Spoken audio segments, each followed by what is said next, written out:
NAV यानी net asset value क्या होता है, आइए इसे समझते हैं। शेयर मार्केट के केस में जब आप किसी कंपनी के स्टॉक्स या शेयर्स में अपने पैसे इन्वेस्ट करते हैं तो उस कंपनी के तरफ से आपको अपने पैसे के बदले कुछ शेयर्स मिलते हैं और आप उस कंपनी के शेयर होल्डर बन जाते हैं। अब आपको कितने पैसे इन्वेस्ट करके कितने शेयर्स मिलेंगे ये डिपेंड करता है कि उस कंपनी के एक शेयर्स की प्राइस कितनी है। ठीक इसी तरह जब आप और आपके जैसे कई इन्वेस्टर्स अपने पैसे किसी म्यूचुअल फंड में इन्वेस्ट करते हैं तो हर इन्वेस्टर्स के थोड़े थोड़े पैसे मिलाकर एक बड़ा इन्वेस्टमेंट अमाउंट बनता है और उस म्यूचुअल फंड के तरफ से आप सबको अपने पैसों के बदले मिलते हैं कुछ यूनिट्स और आप सब उस म्यूचुअल फंड के यूनिट होल्डर्स बन जाते हैं। इस यूनिट्स को आप शेयर्स की तरह मानिए। जिस तरह आपको स्टॉक मार्केट में अपने पैसों के बदले शेयर्स मिलते हैं, ठीक उसी तरह म्यूचुअल फंड में आपको अपने पैसों के बदले यूनिट्स मिलते हैं। अब आपको कितने पैसे इन्वेस्ट करके कितने यूनिट्स एलोकेट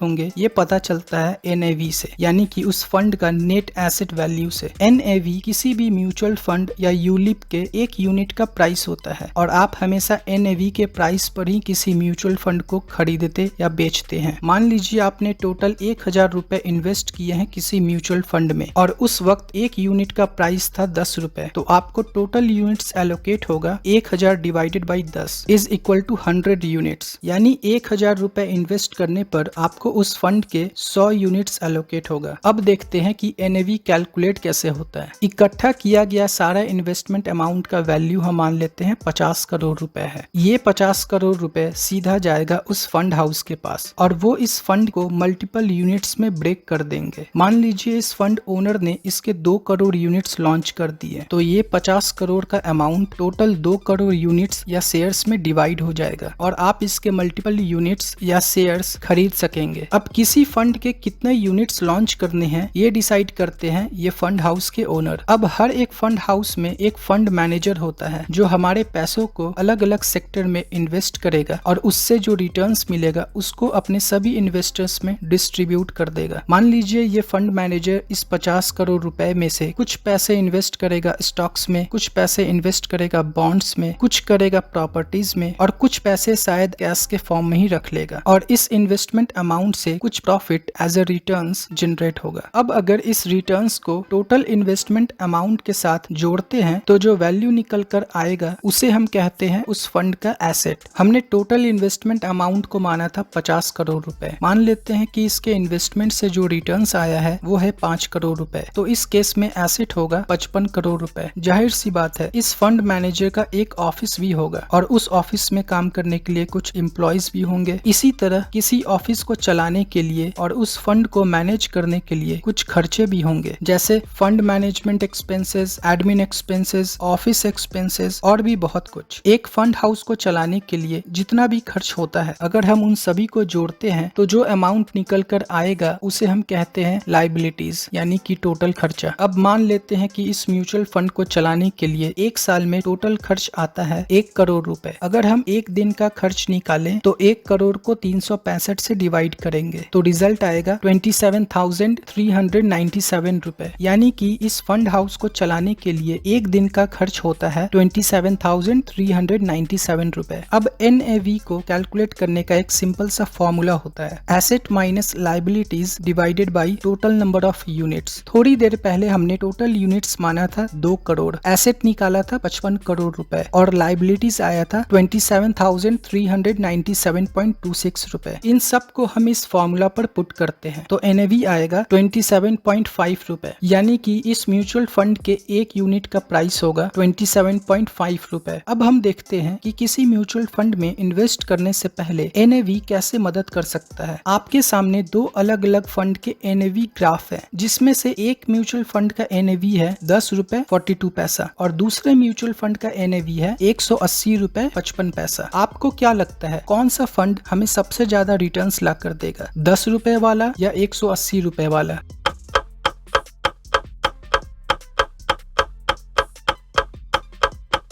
अगर आपका आंसर है 10 रुपए वाला तो ये गलत है, और अगर आपका आंसर है 180 रुपए वाला तो ये भी गलत है। एनएवी के प्राइस की मदद से कभी भी ये डिसाइड नहीं किया जा सकता कि कौन सा म्यूचुअल फंड सही है और कौन सा नहीं, क्योंकि हर एक म्यूचुअल फंड का एसेट अलग होता है, लायबिलिटीज अलग होता है और उसके यूनिट्स भी अलग होते हैं। इसीलिए कभी भी दो म्यूचुअल फंड के बीच में एनएवी के प्राइस का कंपेयर नहीं करना चाहिए। किसी भी म्यूचुअल फंड में इन्वेस्ट करने से पहले हमें उसके एनएवी के परफॉर्मेंस को चेक करना चाहिए और ना कि एनएवी के प्राइस को। इसको हम एक एग्जांपल से समझते हैं। आपके स्क्रीन पर ये एक एचडीएफसी का फंड है। इसके एनएवी के प्राइस के ग्राफ में बहुत उतार चढ़ाव दिख रहा है। इस ग्राफ में आप देख सकते हैं कि एनएवी का करंट वैल्यू है 88 रुपए 49 पैसा और एक साल पहले एनएवी का प्राइस था 77 रुपए 38 पैसा। अगर आप इस म्यूचुअल फंड में एक साल पहले इन्वेस्ट किए होते तो आज आपको प्रॉफिट होता, क्योंकि यहाँ एक साल में एनएवी का प्राइस 77 रुपए 38 पैसे से बढ़कर 88 रुपए 49 पैसा हो गया है, यानी कि हर एक यूनिट पर 11 रुपए से ज्यादा का फायदा होता। एक और एग्जांपल देखते हैं। इस ग्राफ में आप देख सकते हैं एनएवी का करंट वैल्यू है 41 रुपए 79 पैसा और एक साल पहले एनएवी का प्राइस था 44 रुपए 4 पैसा। अगर आप इस म्यूचुअल फंड में एक साल पहले इन्वेस्ट किए होते तो आज आपको लॉस होता, क्योंकि यहाँ एक साल में एनएवी का प्राइस 44 रुपए से घटकर 41.79 पैसा हो गया है, यानी कि हर एक यूनिट पर 2 रुपए से ज्यादा का लॉस होता। तो आई होप आपको ये समझ में आ गया होगा। तो हमारे आज के इस वीडियो का कंक्लूजन ये है, एनएवी एक तरह से शेयर का प्राइस है। किसी फंड का एनएवी कितना है इससे उस फंड का रिटर्न्स या उस फंड का परफॉर्मेंस पर कोई फर्क नहीं पड़ता। हमें किसी भी दो म्यूचुअल फंड के बीच एनएवी के प्राइस का कंपेयर नहीं करना चाहिए। इन्वेस्ट करने से पहले हमेशा एनएवी के परफॉर्मेंस को चेक करना चाहिए कि पिछले 1 साल 2 साल 3 साल या 5 साल में कैसा परफॉर्म किया है उस म्यूचुअल फंड ने। अगर आप 3 बजे से पहले किसी म्यूचुअल फंड को खरीदते या बेचते हैं तो उसी दिन का प्राइस कंसिडर किया जाता है, और अगर आप 3 बजे के बाद म्यूचुअल फंड को खरीदते या बेचते हैं तो नेक्स्ट डे का एनएवी प्राइस कंसिडर होता है। तो फिर मिलते हैं अगले वीडियो में। अगर आपका कोई डाउट है तो नीचे कमेंट कीजिए, और अगर ये वीडियो आपको कोई वैल्यू प्रोवाइड किया हो या ये वीडियो आपको पसंद आया हो तो इसे लाइक और शेयर कीजिए, और ऐसे ही ढेर सारे वीडियोस के लिए हमारे चैनल को सब्सक्राइब करें। वीडियो में यहाँ तक बने रहने के लिए आपका बहुत बहुत धन्यवाद। जय हिंद।